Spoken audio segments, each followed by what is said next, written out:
John chapter 2. And the third day there was a marriage in Cana of Galilee, and the mother of Jesus was there.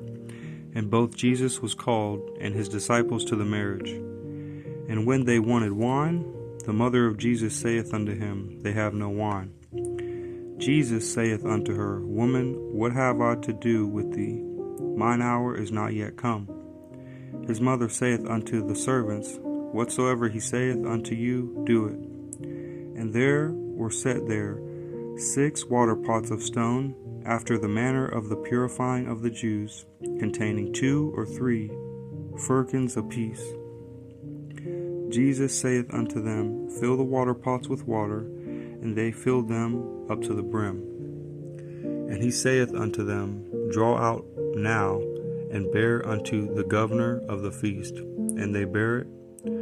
When the ruler of the feast had tasted the water that was made wine, and he knew not whence it was, but the servants which drew the water knew, the governor of the feast called the bridegroom, and saith unto him, Every man at the beginning doth set forth good wine, and when men have well drunk, then that which is worse, but thou hast kept the good wine until now. This beginning of miracles did Jesus in Cana of Galilee, and manifested forth his glory, and his disciples believed on him. After this, he went down to Capernaum, he and his mother and his brethren and his disciples, and they continued there not many days. And the Jews' Passover was at hand, and Jesus went up to Jerusalem, and found in the temple those that sold oxen and sheep and doves, and the changers of money sitting.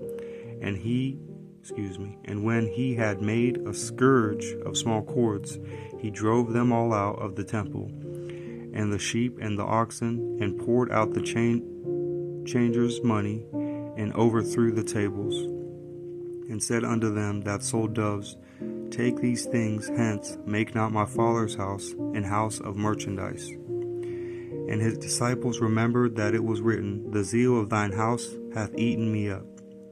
Then answered the Jews, and said unto him, What sign shewest thou unto us, seeing that thou doest these things? Jesus answered and said unto them, Destroy this temple, and in 3 days I will raise it up. Then said the Jews, 46 years was this temple in building, and wilt thou rear it up in 3 days? But he spake of the temple of his body. When therefore he was risen from the dead, his disciples remembered that he had said this unto them, and they believed the scripture and the word which Jesus had said. Now when he was in Jerusalem at the Passover, in the feast day, many believed in his name, when they saw the miracles which he did. But Jesus did not commit himself unto them, because he knew all men, and needed not that any should testify of man, for he knew what was in man.